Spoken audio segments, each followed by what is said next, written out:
வணக்கம் மக்களே. ஜிஎஸ்டி ஆஃபீஸ்ல இருந்து நம்மளுக்கு நோட்டிஃபிகேஷன் ரிலீஸ் பண்ணியிருக்காங்க. ஸோ இதுதான் அந்த அஃபிஷியல் வெப்சைட். ஸோ இதில் பார்த்துட்டீங்க அப்படின்னா tender or public notices. So இதை கிளிக் பண்ணுங்க. ஸோ கிளிக் பண்ணிட்டீங்கன்னா நம்மளுக்கான நோட்டிஃபிகேஷன் இங்கே வந்திருக்கு. ஸோ அது என்ன பார்த்துட்டிங்கன்னா நம்மளுக்கு கோயம்புத்தூரில் தான் அண்ட் வந்து என்னைக்கு டேட் ரிலீஸ் பண்ணியிருக்காங்கன்னு போட்டிருக்காங்க. And recruitment of canteen attendant. So இதுக்கான வேகன்சி தான் இருக்குது. So click here for detail. So click பண்ணிட்டோம். ஸோ பார்த்துட்டிங்க அப்படின்னா நமக்கு வந்து கேன்டீன் அட்டெண்டன்ட்கான போஸ்டிங்க்கு தான் வந்து வேக்கன்சி இருக்குது. ஸோ அதுக்கான சேலரி எவ்வளோ அப்படின்னு பார்த்துட்டிங்கன்னா 18,000லேருந்து 56,900 வரைக்கும் ஃபிக்ஸ் பண்ணியிருக்காங்க. ஸோ இதை பற்றி ஃபுல் டீட்டெயில்ஸ் எல்லாம் எதில் இருக்குது அப்படின்னா நம்ம இப்போ பார்த்தோம்ல, ஸோ இந்த வெப்சைட்டில் தான் வந்து இருக்குது. ஸோ இங்கே போய் பார்த்துக்கோங்க. அண்ட் நம்ம அப்ளிகேஷன்ஸ் எல்லாத்தையுமே ஃபில் பண்ணி நம்ம அனுப்ப வேண்டிய அட்ரெஸுமே இங்கே கொடுத்துருக்காங்க. ஸோ அங்கே தான் நம்ம அனுப்ப போகிறோம். ஸோ இது வந்து ஆஃப்லைன் மோடில் தான். ஸோ ஆன்லைன் மோடில் அப்ளிகேஷன் கிடையாது. ஸோ இதுதான் அந்த அட்ரஸ். ஸோ இந்த அட்ரஸ் தான் அனுப்ப போகிறோம். ஸோ என்னைக்குள்ளே அனுப்பணும் அப்படின்னா மார்ச் 17th வந்து நம்ம சென்ட் பண்ணியிருக்கணும்னு சொல்லியிருக்காங்க. ஸோ லேட்டாக சப்மிட் பண்ணிங்கன்னா நான் இது பண்ண மாட்டோம் அப்படின்னு சொல்லியிருக்காங்க. ஸோ இதை பற்றி இந்த ரெக்ரூட்மெண்ட் பற்றி நம்ம இந்த வீடியோவில் நம்ம வந்து டீட்டெயில்டாக பார்க்கலாம். ஸோ இது பார்த்துட்டிங்கன்னா இதுதான் அப்ளிகேஷன். ஸோ இந்த அப்ளிகேஷனை நீங்கள் டவுன்லோட் பண்ணி நீங்கள் வந்து ஃபில் பண்ண போகிறீங்க, கையில் வந்து எழுத போகிறீங்க. ஸோ இந்த ரோல் நம்பர் பார்த்துட்டோம் அப்படின்னா office for office use. So நீங்கள் வந்து இதை வந்து டச் பண்ண வேணும். ஸோ இங்கே வந்து உங்களோட ஃபோட்டோவை பேஸ்ட் பண்ண போகிறீங்க. அண்ட் நெக்ஸ்ட் பார்த்துட்டோம் அப்படின்னா உங்களோட நேம் வந்து உங்களோட சர்டிஃபிகேட்டில் என்ன இருக்கோ ஸோ அதுபடி தான் நீங்கள் எழுத போகிறீங்க. பிளாக் லெட்டர்ஸில், ஸோ அதாவது கேபிட்டல் லெட்டர்ஸில் வந்து நீங்கள் எழுதிருங்க உங்கள் பேரை. வித் இனிஷியல் வந்து மென்ஷன் பண்ணிடுங்க. அடுத்து பார்த்துட்டோம் அப்படின்னா ஃபாதர்ஸ் நேமையும் பிளாக் லெட்டர்ஸில் எழுதிருங்க. அடுத்து மதர்ஸ் நேம். நெக்ஸ்ட் வந்து என்ன கேட்டிருக்காங்கன்னா அட்ரஸ். ஸோ அட்ரஸும் வந்து நீங்கள் என்ன பண்ணணும்னா கேபிட்டல் லெட்டரில் தான் நீங்கள் எழுதணும். அதுக்கப்புறம் வந்துட்டு பெர்மனண்ட் அட்ரஸும் நீங்கள் எழுதிருங்க. அதுக்கப்புறம் ஃபோன் நம்பர். ஸோ உங்களோட மொபைல் நம்பரை வந்து நீங்கள் இங்கே எழுதிருங்க. அதுக்கப்புறம் உங்களோட ஆதார் நம்பர் அதை எழுதிருங்க. அடுத்து மெயில் அட்ரஸ். ஸோ உங்களோட இமெயில் ஐடி வேலிடாக இருக்கிறத நீங்கள் எழுதிக்கோங்க. அதை ஆக்டிவாகவே வச்சுக்கோங்க. பிகாஸ் ஏதாவது நோட்டிஃபிகேஷன்ஸ் கூட நம்மளுக்கு வரலாம். ஸோ ஏதாவது அது ரிலேட்டடாக வந்து மெயில் கூட வரலாம் மேபி. ஸோ அதனால் ஆக்டிவாக இருக்கிறத மேக்ஸிமம் கொடுத்துருங்க. அடுத்து பார்த்துட்டோம் அப்படின்னா உங்களோட டேட் ஆஃப் பர்த் வந்து இங்கே மென்ஷன் பண்ணிடுங்க. ஸோ உங்கள் சர்டிஃபிகேட்டில் என்ன இருக்கோ அதை வந்து இது பண்ணிடுங்க. அடுத்து பார்த்துட்டோம் அப்படின்னா ஏஜ், உங்களோட ஏஜ் வந்து என்ன இப்போ கரண்ட்டாக என்ன இருக்கோ ஸோ இந்த டேட் படி என்ன ஏஜோ ஸோ அதை வந்து இங்கே எழுதிடுங்க. ஸோ என்ன இவர் அதெல்லாமே நீங்கள் தெளிவாக எழுதிருங்க. அதுக்கப்புறம் உங்களோட ஜெண்டர், ஸோ நீங்கள் மேலா ஃபீமேலா ஸோ அதை பார்த்துருங்க. அடுத்து லாங்குவேஜஸ், உங்களுக்கு என்னென்ன லாங்குவேஜ் தெரியுமோ ஸோ அதையும் எழுதிருங்க. அடுத்து நேஷ்னாலிட்டி, ஸோ நீங்கள் இந்தியன், ஸோ அதனால் நீங்கள் இந்தியனாக இருந்தீங்கன்னா இந்தியனே எழுதிருங்க. அடுத்து வந்து educational qualifications and experience if ஏதாவது இருந்தால் நீங்கள் எழுதுங்க அப்படின்னு சொல்லியிருக்காங்க.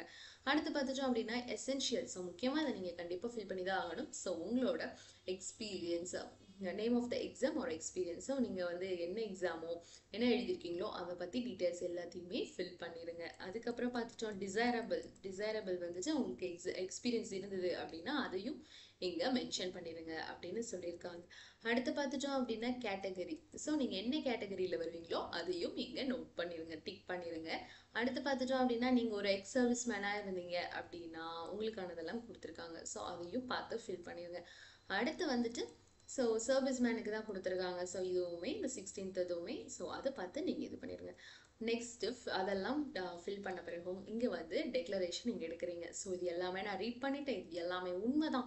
ஸோ இது எல்லாமே நான் கரெக்டாக வந்து best of my knowledge and belief நம்பிக்கையை தான் நான் எழுதுகிறேன் அப்படின்னு சொல்லிட்டு உங்களோடது கரெக்ட் அப்படின்னு நம்ம ஒரு உறுதிமொழி கொடுக்குறோம். ஸோ அது பண்ணி தான் இங்கே எந்த உறுதிமொழி தான் இது. அண்ட் அவங்க கொடுத்துருக்காங்க. ஸோ ஏதாவது ஃபால்ஸாவோ ஏதாவது இருந்தது அப்படின்னா நான் வந்து அவங்க சொல்லியிருக்காங்க appointment is liable to be cancelled. So அந்த அப்பாயின்மெண்ட் வந்து கேன்சல் ஆக வாய்ப்பு இருக்குது. ஸோ நம்ம கொடுக்க போகிறது எல்லாமே உண்மையான தகவல்களாக இருக்கணும். அதுக்கப்புறம் பிளேஸ், டேட்டு இது ரெண்டையும் எழுதிருங்க. அடுத்து உங்களோட லெஃப்ட் ஹேண்டு தம் வந்து உங்களோட கட்டை விரல் இது வந்து பிரிண்ட் ஹேண்ட் அந்த ஃபிங்கர் பிரிண்ட் வந்து நீங்கள் வச்சுருங்க. அடுத்து உங்களோட சைனை வந்து இங்கே போட்டுருங்க. ஸோ இதுதான். ஸோ இந்த ரெண்டுமே நீங்கள் ஃபில் பண்ணாமல் அனுப்பிச்சிங்க அப்படின்னா உங்களோடது அக்செப்ட் பண்ண மாட்டாங்க, ரிஜெக்ட் பண்ணிடுவாங்கன்னு சொல்லியிருக்காங்க. ஸோ இதை வந்து மறக்காமல் பண்ணிடுங்க. எல்லாத்தையுமே மறக்காமல் எல்லாமே ஃபில் பண்ணிடுங்க. ஸோ ஒரு தடவைக்கு 2 தடவை நல்லா ஃபுல்லாக பார்த்துட்டு இது பண்ணுங்கள். அப்போ தான் அவங்க வந்து நம்மளோடதை அக்செப்ட் பண்ணுவாங்க. அடுத்து பார்த்துட்டோம்னா ஜென்ரல் இன்ஸ்ட்ரக்ஷன்ஸ் எல்லாம் கொடுத்துருக்காங்க. ஸோ அது என்ன அப்படின்னா, நீங்கள் வந்து காப்பி ஆஃப் ஆதார் கார்டு வைக்கணுமா, ஜெராக்ஸ் காப்பி வந்து நம்ம ஆதார் கார்டுக்கு, அடுத்து ஓபிசி சர்டிஃபிகேட், அடுத்து ப்ரூஃப் ஆஃப் நீங்கள் வந்து ஏஜ் ரிலாக்ஸேஷன் வந்து கிளைம் பண்ணுறீங்க அப்படின்னா அதுக்கானது. ஸோ என்னெல்லாம் சர்டிஃபிகேட்ஸ் நீங்கள் என்னெல்லாம் ஃபில் பண்ணுறீங்களோ ஸோ அது எல்லாத்தையுமே நம்ம வைக்க போகிறோம், அட்டாச் பண்ண போகிறோம். அடுத்து ஃபோட்டோகிராஃபி பேஸ்ட் பண்ணிடுங்க. அடுத்து வந்துட்டு உங்களோட அட்ரஸ் எல்லாம் கரெக்டாக இருக்கான்னு பார்த்து இது பண்ணுங்க. ஒருவேளை உங்களோட பெர்மனன்ட் அட்ரஸும் இப்போ இருக்க அட்ரஸும் வேற வேறையா இருந்ததுன்னா அதுக்கான ப்ரூஃப் வந்து நீங்கள் வந்து அப்லோட் பண்ணணும் அப்படின்னும் சொல்லியிருக்காங்க. ஸோ நீங்கள் இன்கம்ப்ளீட்டாக இருந்தது அப்படின்னா ரிஜெக்ட் பண்ணிடுவோம்னு சொல்லியிருக்காங்க. ஸோ அதனால நல்லா ஃபுல்லாக பார்த்துட்டு நீங்கள் வந்து சென்ட் பண்ணுங்க. அதுக்கப்புறம் நீங்கள் வந்து லாஸ்ட் டேட்டுக்குள்ளே அதை வந்து சென்ட் பண்ணிடுங்க. அப்புறம் பார்த்துட்டோம் அப்படின்னா நீங்கள் எக்ஸ்பீரியன்ஸ் சர்டிஃபிகேட்லாம் இருந்தது அப்படின்னா அதையும் வந்து காப்பி வந்து அனுப்பிச்சிடுங்க. ஸோ அதுக்கப்புறம் பார்த்துட்டோம் அப்படின்னா selection applications short list. So short list பண்ணி தான் உங்களுக்கு வந்து செலக்ட் பண்ண போகிறாங்க. அடுத்து வந்து ஹால் டிக்கெட் வந்து for about test will be sent by speed post. உங்களுக்கு வந்து ஸ்பீட் போஸ்ட்டில் தான் வந்து ஹால் டிக்கெட் வந்து சென்ட் பண்ண போகிறாங்க. அதனால் கரெக்டான அட்ரஸ் வந்து கொடுத்துருங்க. அதே மாதிரி உங்களுக்கு வந்து ட்ராவல் அலவன்ஸ் எல்லாம் கொடுக்க மாட்டாங்க. ஸோ அதனால் நீங்கள் தான் வந்து பஸ் ஃபேர் எல்லாமே வந்து பார்த்துக்கணும். அடுத்து வந்துட்டு இந்த ரிசல்ட்டு எல்லாமே வந்து இந்த வெப்சைட்டை நீங்கள் ஃபாலோ பண்ணிகிட்டே இருக்கணும். ஸோ அப்போ தான் உங்களுக்கு தெரியும். And will not be publish in the news papers அப்படின்னு சொல்லியிருக்காங்க. ஸோ நியூஸ் பேப்பரில் எதுவுமே கிடையாது அப்படின்றதையும் சொல்லியிருக்காங்க. ஸோ உங்களுக்கு ஃபர்ஸ்ட் என்ன பண்ண போகிறாங்கன்னா செலெக்ஷன் ப்ராசஸ் வந்து ஷார்ட் லிஸ்ட் பண்ண போகிறாங்க. அதுக்கப்புறம் ரிட்டன் எக்ஸாம் இருக்க போகுது அப்படின்னு சொல்லியிருக்காங்க. ஸோ அதுக்கப்புறம் டாக்குமெண்ட் வெரிஃபிகேஷன். ஸோ இந்த 3 ப்ராசஸ் தான் இருக்க போகுது. அண்ட் இதுவுமே வந்து பர்மனன்ட் கிடையாது, மேபி வேரியாக சான்சஸ் இருக்குன்னு சொல்லியிருக்காங்க. ஸோ இது எல்லாம் வந்து நீங்கள் ஃபுல்லாக டீட்டெயில்டாக பார்த்துக்கோங்க. ஸோ ஃபுல்லாக ரீட் பண்ணிக்கணும். அதுக்கப்புறம் தான் நீங்கள் அப்ளை பண்ணணும். அதுக்கப்புறம் பார்த்துட்டிங்க அப்படின்னா உங்களுக்கு லாஸ்ட் டேட்டும் கொடுத்துருக்காங்க. ஸோ 73/2025. ஸோ இதுக்குள்ளே வந்து நீங்கள் வந்து ஃபாஸ்ட்டாக வந்து சென்ட் பண்ணிடுங்க. அண்ட் அவங்க சொல்லிட்டாங்க போஸ்டல் டிலேலாம் ஆச்சுன்னா அவங்க சைடு வந்து பொறுப்பு கிடையாதுன்னு சொல்லிட்டாங்க. ஸோ நீங்கள் வந்து அதுக்குள்ளேயும் அந்த டேட்டுக்கு முன்னாடியே சீக்கிரமாக நீங்கள் சென்ட் பண்ணிடுங்க. அவ்வளோதான். ஸோ வேற என்ன டீட்டெயில்ஸ் கொடுத்துருக்காங்கன்னு பார்த்துட்டிங்க அப்படின்னா உங்களுக்கு வந்து அந்த ரெக்ரூட்மெண்ட்டை பற்றி கொஞ்சம் டீட்டெயில்ஸ் எல்லாம் கொடுத்துருக்காங்க. ஸோ அது என்ன அப்படின்னா என்ன போஸ்ட்டுன்றதையும் வந்து ஒரு கொடுத்துருக்காங்க. ஸோ எவ்வளோ வேக்கன்சிஸ் அப்படின்னா 3, 2 அன்ரிசர்வ்ட் ஜென்ரல் கேட்டகரி, அதுக்கப்புறம் and only 1 OBC category. So இதுதான் வந்து வந்திருக்க போஸ்ட்டு. ஸோ மொத்தம் 3 வேக்கன்சி தான் இருக்குது. அண்ட் கிளாஸிஃபிகேஷனும் கொடுத்துருக்காங்க. அடுத்து வந்துட்டு உங்களோட சேலரியும் கொடுத்துருக்காங்க. ஆல்ரெடி சொன்ன மாதிரி தான் 18,000 56,900 வரைக்கும் உங்கள் சேலரி.